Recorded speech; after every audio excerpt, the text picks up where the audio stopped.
আমি সোয়েটার কম ব্যবহার করি। সোয়েটার ছাড়া আমি এখানে অনেক শীত আমি কাটাইছি। এখানে অনেক ঝড়ঝাপটা আমার লাইফে গেছে, অনেক ঝড়ঝাপটা। কত মানুষের কত কথা শুনছি, আলহামদুলিল্লাহ যায় ছাড়ি। আমি আমার লক্ষ্য ঠিক রাখছি, আল্লাহ আমাকে আমার লক্ষ্যে পৌঁছানোর জন্য আমার ব্যবস্থা করে দিচ্ছে। আমি কিন্তু এখন সফলতা পাই নাই, তবে জাস্ট রাস্তাটা পাইছি।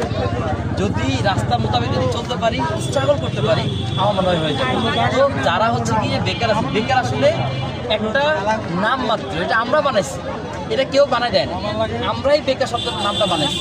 সো আমরা যদি এই বেকার থেকে বের হয়ে আসতে চাই, আমাদেরকে উদ্যোক্তা হইতে হবে, উদ্যোক্তা না হলে আসলে বেকারত্ব আমাদের জীবন এই বাংলাদেশ থেকে কখনোই যাবে না। সো আমরা যারা বেকার আছি সবাই চেষ্টা করবেন কিছু না কিছু করার, শুরু করে দেন বিসমিল্লাহ। আপনি শীতকাল আসছে, চা দোকান দেন, চা দিয়ে শুরু করে দেন না বিসমিল্লাহ। কত আইডিয়া চলে আসবে ভাই। যখন পুরো বেড়া মাঝের কাছে যখন টাকা থাকে তখন আইডিয়ার অভাব হয় না, আর যখন আপনার পকেটে টাকা থাকবে না তখন আপনারা দেখবেন যে আইডিয়া আসলেও মনে হবে যে এটা আপনি সফল হবেন না। সো আপনি শুরু করে দেন, যখন আপনার সফলতা আসবে তখন আপনার কাছে হাজার হাজার আইডিয়া চলে আসবে। Thank you.